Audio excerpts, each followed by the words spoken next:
Hello everyone.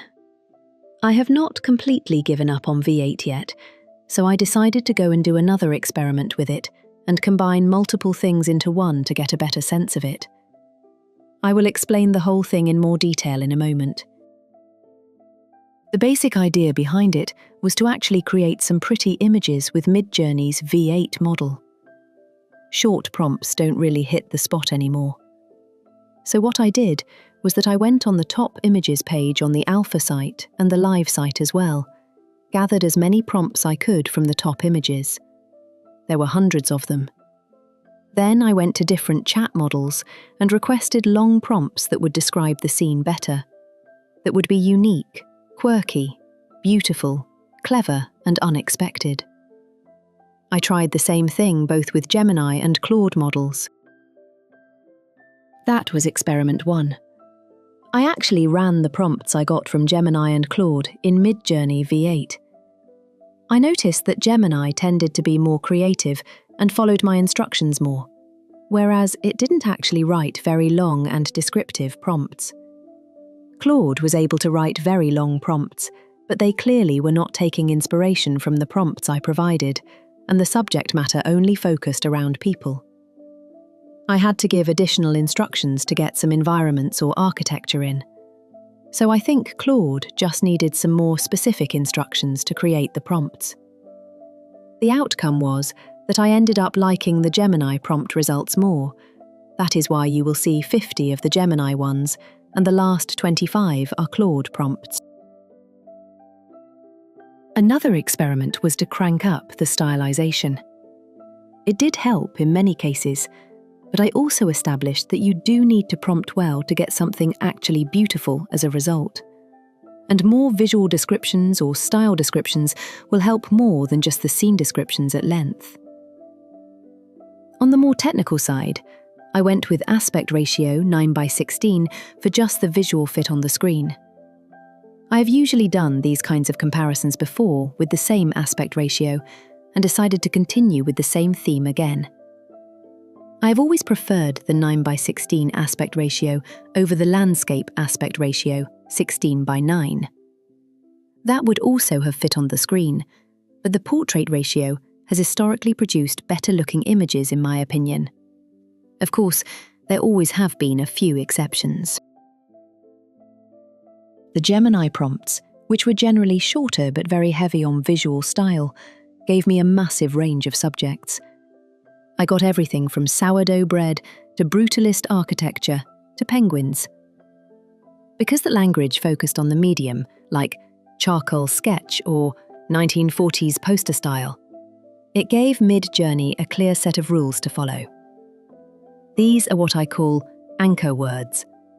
They tell the AI exactly what the texture and line work should look like, which left the subject matter open to be whatever I wanted. When we look at the Claude prompts, things got interesting, but also a bit frustrating. Claude is an incredible writer, so the prompts were beautiful.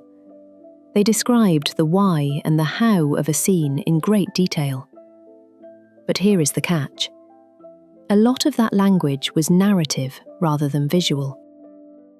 For example, Claude might describe someone laughing privately at a joke no one else understands.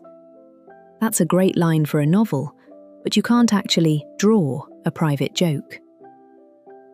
When Midjourney V8 gets a long story filled with non-visual emotions or abstract concepts, it tends to fill in the blanks with its own default settings.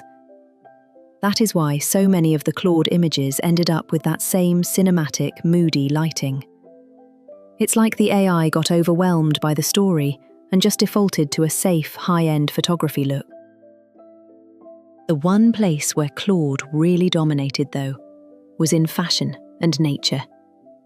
Since those industries already use very descriptive, almost poetic language in the real world, Midjourney had a lot of reference data to work with.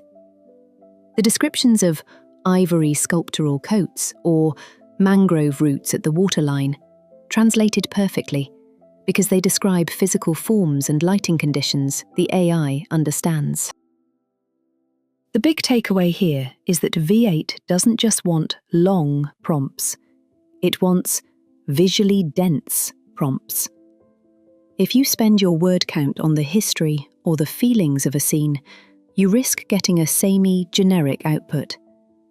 But if you spend those words on the texture, the lighting, and the art style, like we saw with the Gemini batch, that is where you get the real variety and those clever, quirky shots that actually stand out.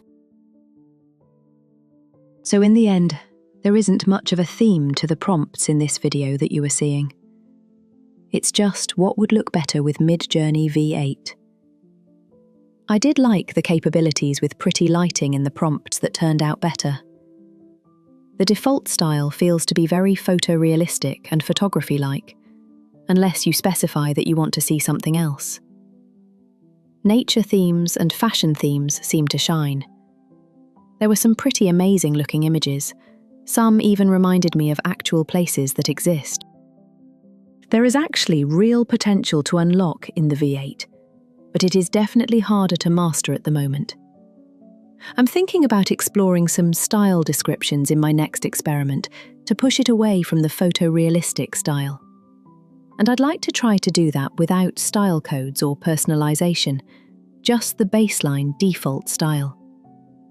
But if you would like for me to try out any other experiments, please feel free to let me know in the comments section. I'm always open for ideas about what to try out next. And you can always come and check out my Patreon to see some extra images and prompts from the experiment. I did select my favourites from the ones I tested out, but I know that many people may have different aesthetic tastes.